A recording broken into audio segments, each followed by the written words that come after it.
A Bíblia diz em Mateus capítulo 24, nos versículos de 1 a 51. Um dos capítulos mais importantes da Bíblia. E eu considero de Mateus. Nós precisamos de muita esperança nos nossos dias. E a palavra de Deus é o lugar certo. Então, eu precisava falar isso antes da gente começar o estudo. Porque esse capítulo, ele fala do princípio das dores. Não é o meio das dores, nem o fim das dores. Isso tem que ficar muito claro. É o princípio das dores. É um alerta, é um aviso. O suficiente para nós termos esperança, força e fé. E menos do que a gente pode suportar, né? Porque isso eu aprendi. Nem tudo a gente tem que saber. Porque muitas vezes a gente não pode fazer nada e aí só nos resta sofrer. E como Deus é bom, misericordioso, como Jesus é manso e humilde de coração, Ele contou o princípio das dores, para que a gente estivesse alerta. Mas não pensa que tudo está escrito. Não é bem assim. Não pega ao pé da letra que tu vai ficar angustiado. E isso não é o objetivo de Deus. Não é que a gente se angustie, não é que a gente tenha medo, não é que a gente tome atitudes loucas, precipitadas. Não. É pra gente ter esperança, é pra gente acreditar que quem venceu a morte já venceu tudo. Quem ressuscitou já é vencedor. E nós que cremos em Jesus, que entregamos a nossa vida para Jesus, somos mais do que vencedores. Então, com esta pequena introdução, vamos começar Mateus capítulo 24, dos versículos 1 a 51. Então, te prepara para estudar e para ler a palavra de Deus. Jesus saiu do templo e, enquanto caminhava, os seus discípulos se aproximaram para lhe mostrar as construções do templo. Ele, porém, lhes disse: "Vocês estão vendo todas estas coisas? Em verdade lhes digo que não ficará aqui pedra sobre pedra que não seja derrubada." Nós já estudamos a importância do templo de Jerusalém para os judeus, para o povo de Deus. E a cada construção e destruição, a dor e o sofrimento, a decepção e também a alegria. Então aqui o Senhor Jesus está profetizando mais uma destruição do templo de Jerusalém. Destruição essa que ocorreu em 70 depois de Cristo. E sim, não ficou pedra sobre pedra. 3. Jesus estava sentado no Monte das Oliveiras quando os discípulos se aproximaram dele e em particular lhe pediram: "Diga-nos quando essas coisas vão acontecer e que sinal haverá da sua vinda e do fim dos tempos." E Jesus respondeu: "Tenham cuidado para que ninguém os engane. Este conselho não foi apenas para os 12, é para mim e é para ti. Que ninguém, que nada nos engane.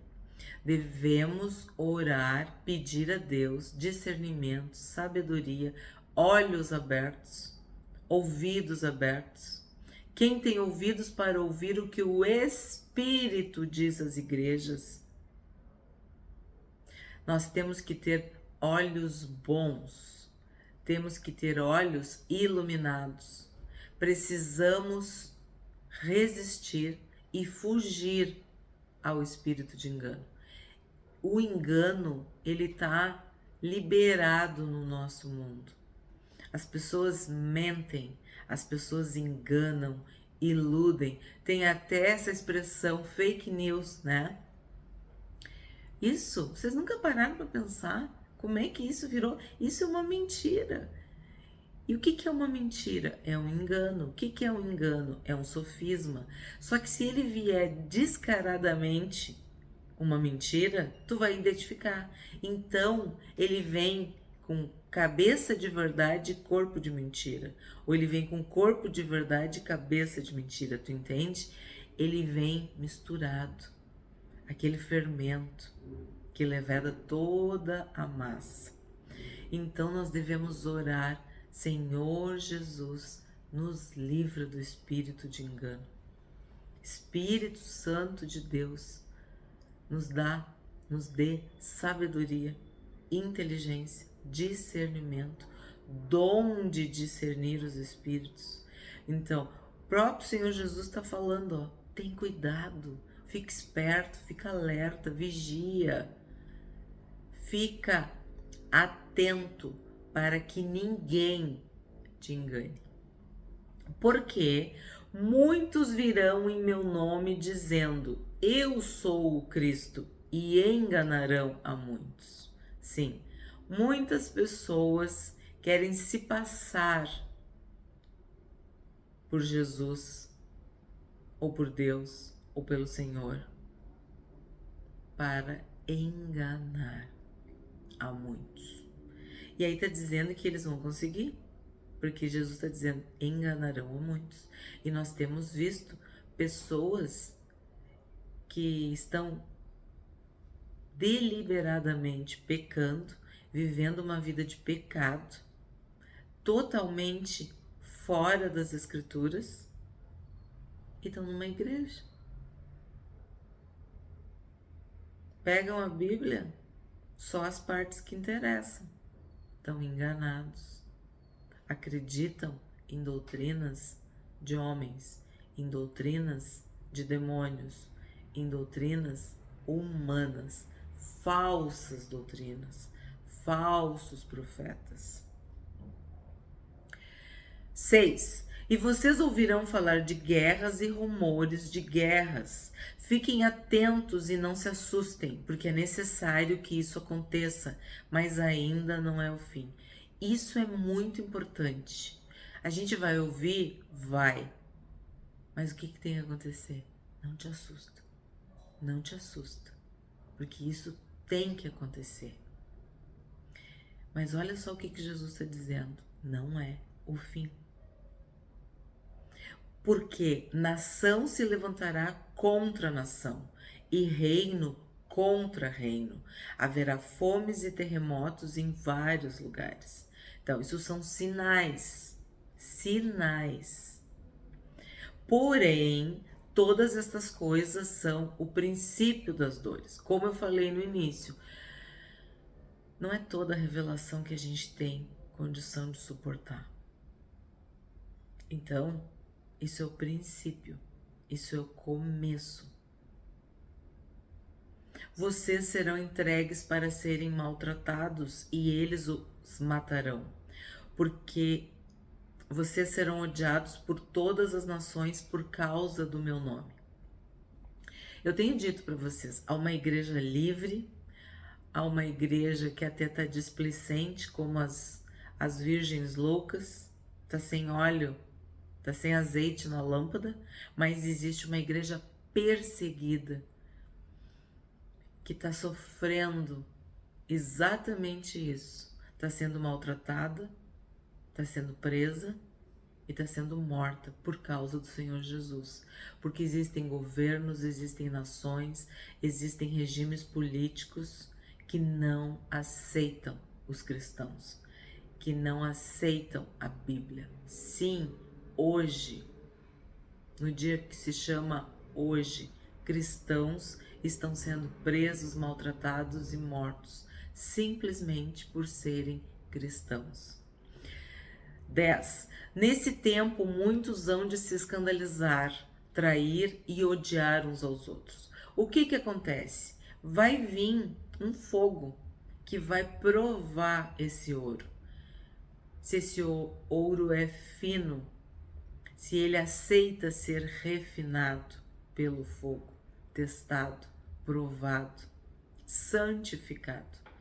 E quando começar a perseguição, ou quando a pessoa começar a sofrer, ou a sua família, isso vai gerar escândalo.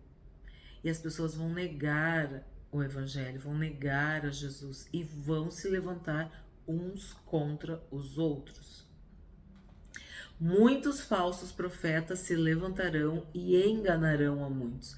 Tu tá vendo que de novo fala em engano e pessoas sendo enganadas. Então, não é uma surpresa essas pessoas totalmente enganadas. Não, o Senhor Jesus nos avisou. E esses falsos profetas que inventam coisas que não estão na Bíblia.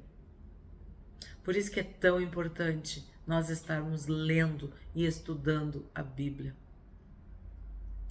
12. E por se multiplicar a maldade, o amor se esfriará de quase todos.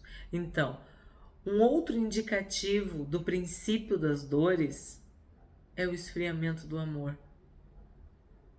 Pessoas vão deixar de se amar. E principalmente amar a Deus, amar a palavra de Deus, amar a santidade de Deus. Porque o Deus a quem nós servimos é santo, santo e santo. E tu deve amar essa santidade, tu deve buscar essa santidade, essa renúncia, esse dia a dia aos pés da cruz, seguindo Jesus. E as pessoas vão começar a achar que isso não é tão importante assim. Vão buscar prazeres, entretenimento e vão deixar de amar. O amor vai esfriar. E isso é assim, ó. O amor vai esfriar, a maldade vai se multiplicar. A maldade vai se multiplicar, o amor vai esfriar. A gente já falou sobre isso. Porque se a maldade se multiplica, o amor se esfria. E o amor se esfriando, a maldade vai se multiplicar. Devemos também orar, pedir para o Espírito Santo derramar o amor no nosso coração. Porque o amor é derramado pelo Espírito Santo. A bondade de Deus nas nossas vidas transborda em amor ao próximo. A graça de Deus nas nossas vidas, as misericórdias de Deus que se renovam todos os dias. Sem amor, nós não somos nada. Aquele, porém, que ficar firme até o fim, esse será salvo. Nós sabemos que muitos abandonarão a fé, muitos apostatarão, muitos negarão. Como o Senhor Jesus está dizendo, ó, vão se escandalizar, vão trair o Evangelho. Mas quem ficar firme, quem permanecer firme, quem perseverar até o fim, esse vai ser salvo. E será pregado este Evangelho do Reino por todo o mundo, para testemunho a todas as nações. Então virá o fim. Então, Jesus está explicando o princípio das dores e o que ele fala. O que é o fim? Quando vai ser o fim? Quando o Evangelho do Reino, o Evangelho verdadeiro, genuíno, da palavra de Deus, for pregado por todo mundo para testemunho de todas as nações. 15. Quando, pois, vocês virem situado no lugar santo o abominável da desolação, de que falou o profeta Daniel, quem lê entenda, Então os que estiverem na Judéia fujam para os montes. Quem estiver no terraço não desça para tirar de casa alguma coisa. E quem estiver no campo não volte atrás para buscar a sua capa. Então, o que acontece aqui? Nós estudamos no livro de Daniel, livro profético, profeta Daniel, no capítulo 9, versículo 27, de que sim, o abominável da desolação. Vimos que Antíoco fez coisas abomináveis, como oferecer um porco no altar, profanar o sábado e abolir a circuncisão. Vocês lembram que a gente estudou isso? Então, eu falei para vocês que muitas das profecias se cumpriam no presente, se cumpriram no passado, mas se cumprirão no futuro. Então, aqui nós temos um exemplo clássico. Sim, ocorreu essa abominação, esse abominável da desolação. Foi identificado como abominável da desolação.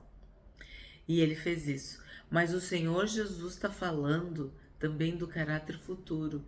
E nós sabemos que o anticristo, nos últimos dias, também vai aprontar coisas horríveis, abomináveis contra Deus, contra a palavra de Deus, contra o evangelho, contra a igreja.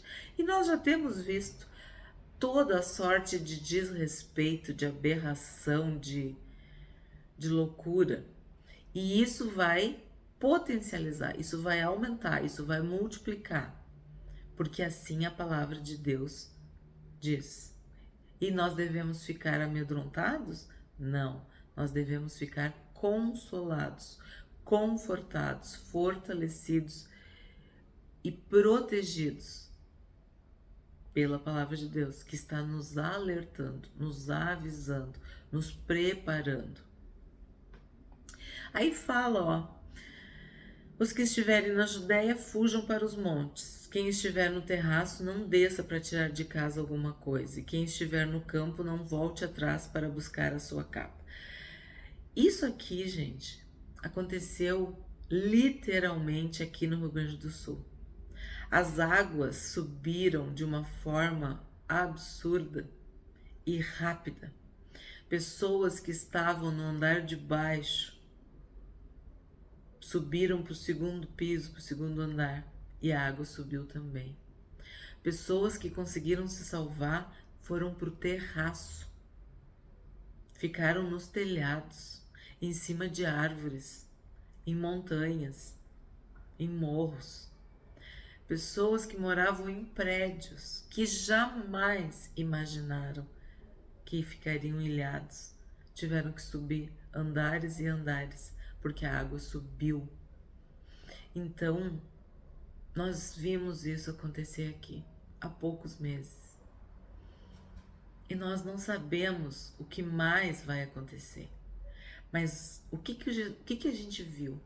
Que quem morava em lugar baixo, lugar alagadiço, muito próximo de rios, de açudes, de córregos, sofreu muito mais. Quem estava em lugares altos, perto de morros, também teve os que sofreram os desabamentos. Mas quem estava em lugares altos, seguros, protegidos, não sofreram, não tiveram, né, esse pavor de ver a água subir e a pessoa. Muitas foram afogadas, eletrocutadas, carregadas. Até hoje algumas pessoas não foram encontradas, né? Então isso é só um sinal, é só um aviso. E como eu disse, muito sério. Aí vem o versículo 19, que já tem vídeo no canal, em que eu conto naquela série Versículos que Marcaram a Minha Vida. Ai das que estiverem grávidas e das que amamentarem naqueles dias. E de novo eu vou ter que fazer um comentário, porque foi de partir o nosso coração, Foi muito triste o resgate, foi muito dramático o resgate de recém-nascidos, mães que estavam grávidas e começaram a entrar em trabalho de parto, crianças que pereceram, enfim, tudo isso vocês sabem que eu tô falando e está registrado na mídia, em vídeos, em documentários. Então, sim, quem estava grávida e quem estava amamentando sofreu demais. Orem para que a fuga de vocês não aconteça no inverno nem no sábado. Por quê? O inverno, nós é que sabemos, é muito rigoroso.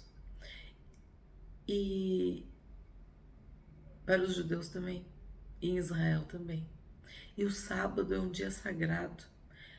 A gente viu aqui, é um dia em que tudo é mais difícil, porque as pessoas já estão acostumadas a não fazerem nada naquele dia, né? Não estarem ocupadas trabalhando. Então, o que Jesus está dizendo?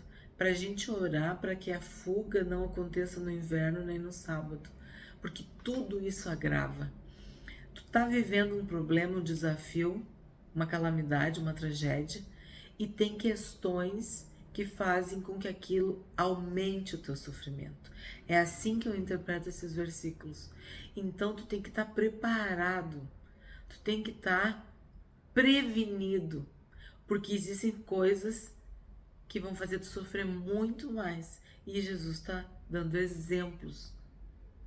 E sim, nós há poucos meses vimos tudo isso acontecer.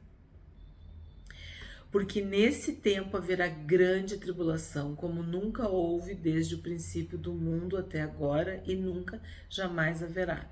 Então, é o que a gente pensa, é o que a gente conclui. Se o que a gente está vivendo já é triste, já é horrível, já é desafiador, imagina o que será. Porque o Senhor está dizendo que é uma grande tribulação, como nunca houve e nunca jamais haverá. Não tivessem aqueles dias sido abreviados, ninguém seria salvo, mas por causa dos escolhidos, tais dias serão abreviados. É o que eu disse para vocês. Se nós somos de Deus, nós podemos e devemos orar, pedir misericórdia, clamar, interceder, declarar o Senhor Jesus sobre a nossa vida, sobre a nossa casa, sobre a nossa família, sobre a nossa cidade, sobre o nosso bairro, sobre os nossos vizinhos. Profetizar bênçãos, porque Deus ouve as nossas orações. Pedir para a chuva parar, pedir para o rio baixar, pedir para uma pessoa que está em desespero ser salva. É tanta coisa que aconteceu e tanto milagre também, tanto poder, tanta bondade de Deus, que esse versículo está falando isso, ó, que Deus abrevia. Deus tem misericórdia, mas tu tem que ter fé e clamar e implorar, suplicar essa misericórdia de Deus. E por causa dos escolhidos, nós somos escolhidos, nós somos filhos, nós somos filhas, nós somos salvos. Os anjos de Deus se acampam ao nosso redor, então creia nisso e peça socorro, peça ajuda. Pede para que Deus abrevie a tua dor e o teu sofrimento e daqueles a quem tu amas. Então, se alguém disser a vocês, olhem, ali está o Cristo ou ali está ele, não acreditem, porque surgirão falsos cristos e falsos profetas, operando grandes sinais e prodígios para enganar, se possível, os próprios eleitos. Então, o que a gente sabe que aconteceu aqui?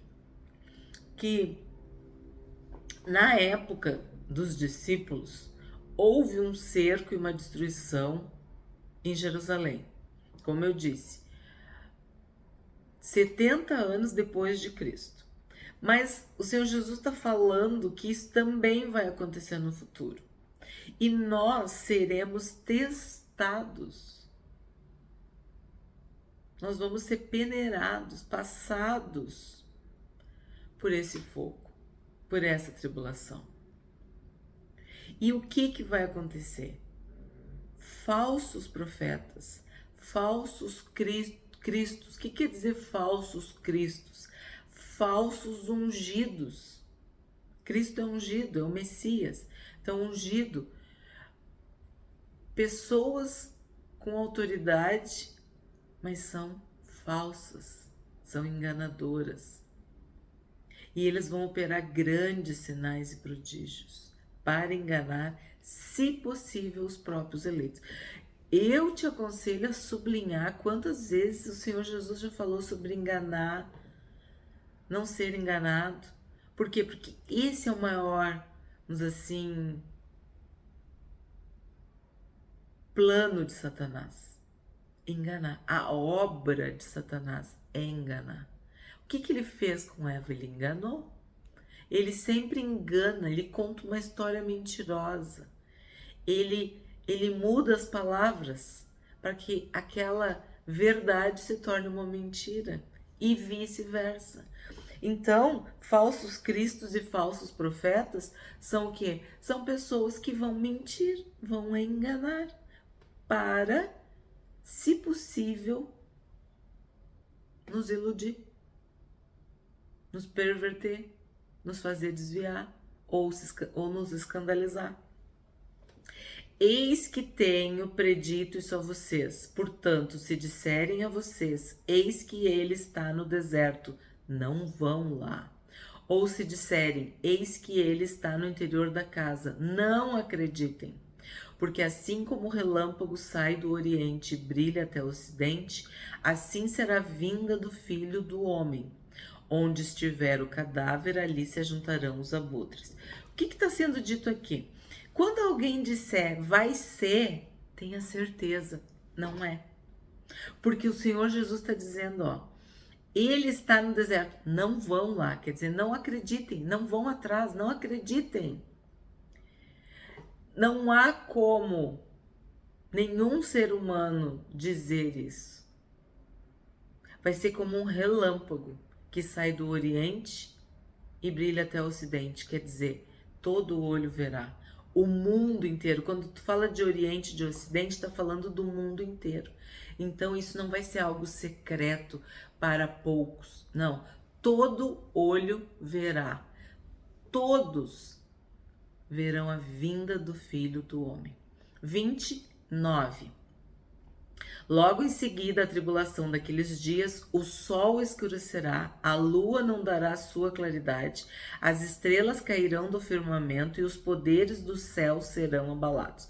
Então, sol, luas, estrelas, planetas, meteoros, enfim, vai acontecer manifestações no céu. De novo, todos verão. Vai ser um sinal da vinda de Jesus. Então aparecerá no céu, olha o que eu falei, o sinal do Filho do Homem. Todos os povos da terra se lamentarão e verão o Filho do Homem vindo sobre as nuvens do céu, com poder e grande glória. E ele enviará os seus anjos com grande som de trombeta, os quais reunirão os seus escolhidos dos 4 ventos, de uma a outra extremidade dos céus. Então, de novo, todo olho verá. Isso vai ser um evento mundial. Todos saberão que o Senhor Jesus voltou, porque ele vai vir sobre as nuvens do céu com poder e grande glória. 32. Aprendam a parábola da figueira. Quando já os seus ramos se renovam e as folhas brotam, vocês sabem que o verão está próximo. Assim também vocês, quando virem todas estas coisas, todas estas coisas, não são apenas algumas, como eu disse, não é só o início, não é só o meio, é o fim, quer dizer, todas estas coisas, saibam que está próximo às portas. Em verdade lhes digo que não passará esta geração sem que tudo isto aconteça. Passará o céu e a terra, porém as minhas palavras não passarão. Muitas pessoas questionam essa frase do Senhor Jesus, esta geração. Eu entendo que geração é quem foi gerado por Deus, quem foi gerado por Jesus, quem é salvo, quem é escolhido. Então, todos aqueles que se convertem, que têm o nome escrito no livro da vida, que o sangue de Jesus está sobre a sua vida, faz parte desta geração. Não que eu não interpreto que Jesus está falando da geração dos discípulos que estavam vivos, ouvindo o que ele estava falando. Nem a minha geração, esta agora, ou outros que passaram. Não, esta geração que está sendo salva, que está sendo produzida, que está sendo escolhida, que está sendo gerada em Cristo. Então, todos nós aguardamos a vinda de Jesus. Todos nós. Em verdade, lhes digo que não passará essa geração. Quer dizer, nenhum de nós vai perder esse dia. Tudo isso vai acontecer. Os que morreram em Cristo morreram crendo. E eles viram. Jesus voltou para eles, né? Eles encontraram Jesus. Eu não sei se Jesus vai me chamar, né? Ou, né, se eu vou morrer, ou se eu vou ver Jesus chegar, se eu vou ouvir a trombeta, mas eu faço parte dessa geração. Tu é dessa geração. É assim que eu interpreto este versículo. Passará o céu e a terra, porém as minhas palavras não passarão. Então, como que a tua palavra vai passar? Como a palavra de Jesus vai passar? Não pode passar, porque a palavra de Deus é eterna. E nós em Cristo também. 36. Mas a respeito daquele dia e hora ninguém sabe, nem os anjos dos céus, nem o Filho, senão o Pai. Lembra quando a mãe de Zebedeu, né? A mãe de Zebedeu não, desculpa. A esposa de Zebedeu, a mãe de Tiago e João fez aquele pedido de que ela queria um filho à direita e o outro à esquerda. E Jesus falou, não compete ao filho, lembra? Mas sim ao pai? Pois olha aqui, não compete ao filho, senão o pai. A mesma resposta, a mesma expressão, a mesma frase. Tem coisas que estão no domínio do pai. E o filho não sabe. Nem os anjos dos céus, nem o filho, senão o pai. Só o pai que sabe.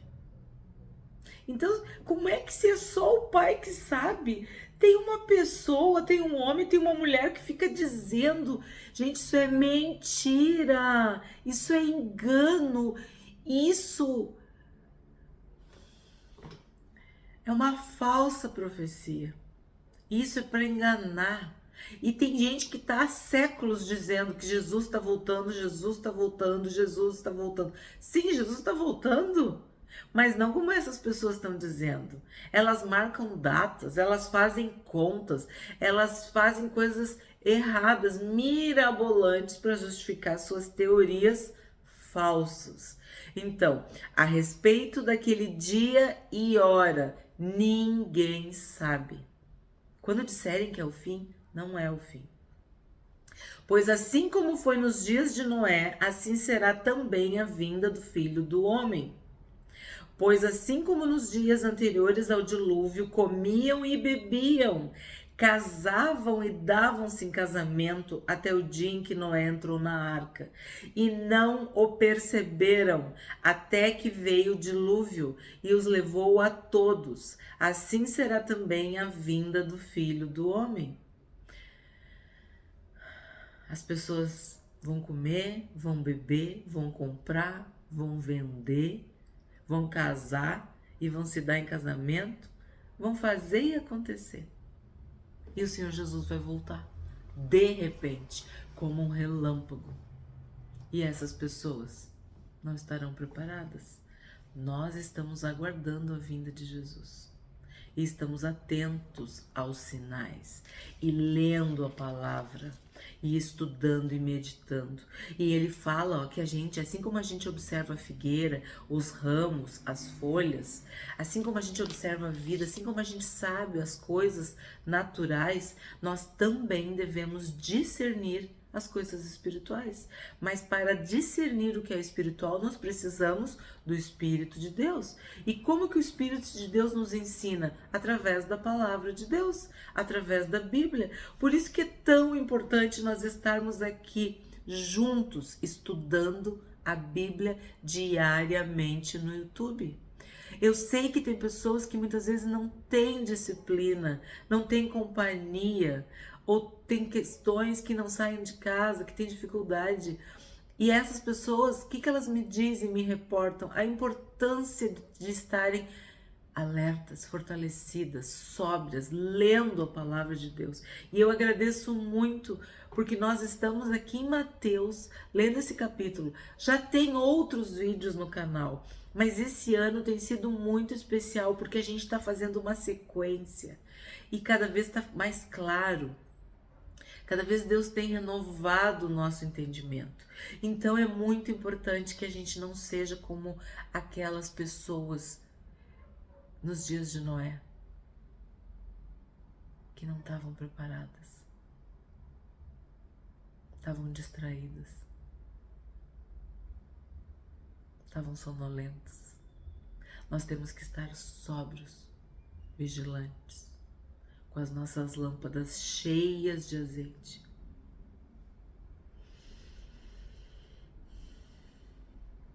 Não perceberam até que veio o dilúvio e os levou a todos. Assim será também a vinda do Filho do Homem. Tem pessoas que não perceberão, né? E tem gente que não vai acreditar. E quando acontecer, vai ser uma calamidade para essas pessoas. E para nós, é a nossa redenção, é a nossa salvação, é a nossa coroação. Porque nós aguardamos a vinda do Senhor Jesus. Maranata, ora vem, Senhor Jesus. O Espírito e a noiva dizem, vem. Nós esperamos o nosso Salvador. Nós esperamos o Rei dos Reis e o Senhor dos Senhores. Nós esperamos Jesus, o Cristo glorificado. Então, dois estarão no campo. Um será levado e o outro será deixado. Duas mulheres estarão trabalhando num moinho. Uma será levada e a outra será deixada. Isso eu tenho dito para vocês também. Tu não pode salvar ninguém. É só o Espírito Santo que é o selo.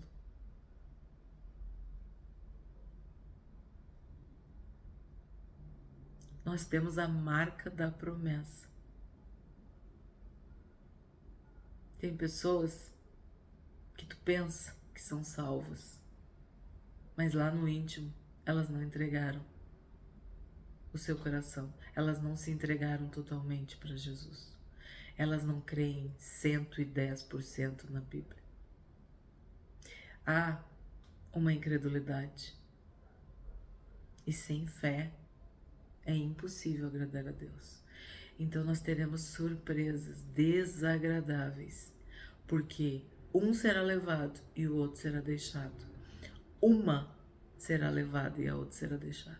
E isso às vezes se aplica a um pai, a uma mãe, a um marido, a uma esposa, a um filho, uma filha, a um pastor, a um líder, a um sacerdote. Entende? 42. Portanto, vigiem, porque vocês não sabem que dia virá o Senhor de vocês. Tá aí, ó.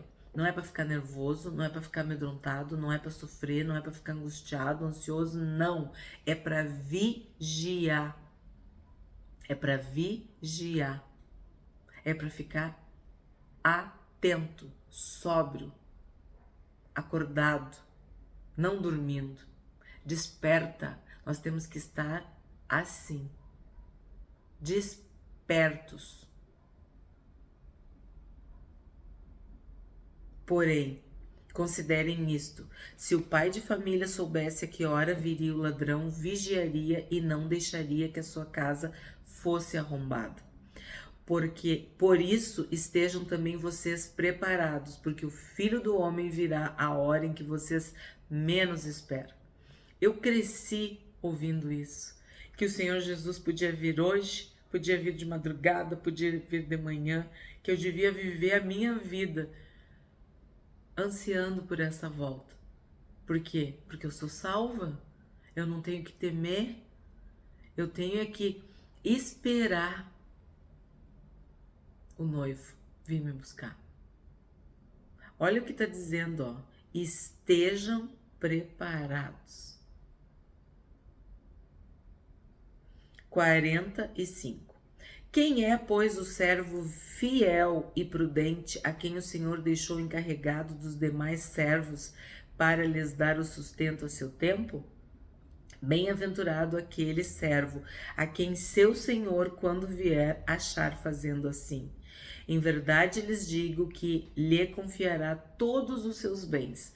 Mas o que acontecerá se aquele servo, sendo mau, disser consigo mesmo: meu senhor demora para vir, e começar a espancar os seus companheiros e a comer e beber com os bêbados? Virá o senhor daquele servo em dia em que não o espera e em hora que não sabe, e irá aplicar-lhe um castigo severo, condenando-o com os hipócritas. Ali haverá choro e ranger de dentes. É a mesma situação dos dias de Noé, do dilúvio. É quem não acredita. E tem gente que diz assim: ah, vou morrer com tal idade, ah, eu tenho saúde, meus exames estão tudo bem, eu tô maravilhoso, sabe? Eu tenho tempo ainda para me arrepender, eu tenho tempo para fazer festa, para comer e beber com os bêbados, para aproveitar a vida. Louco, essa noite pedirão a tua alma. E isso aí, quando Jesus falou, era sobre a morte, né? Mas e a volta de Jesus? E quando o Senhor Jesus voltar? Vimos isso exaustivamente, o dia do Senhor, o dia do juízo. Para nós, como eu falei, é dia de recompensa, é dia de salvação, é dia de glorificar a Deus. Tudo era verdade, palavra de Deus. E para quem não tem Deus, e para quem não tem Jesus, aí sim é dia de desespero, é dia de morte, é dia de ranger de dentes, é dia de choro. Então, por que a gente prega o evangelho? Para que as pessoas se salvem, para que as pessoas se convertam, para que as pessoas se arrependam, para que as pessoas acreditem na mensagem do evangelho. O que a gente aprende hoje com este capítulo maravilhoso, mas muito, vamos dizer, sério da palavra de Deus? O capítulo 24 de Mateus, o princípio das dores. Os discípulos pediram a Jesus um sinal da sua vinda. Olha que foram os discípulos.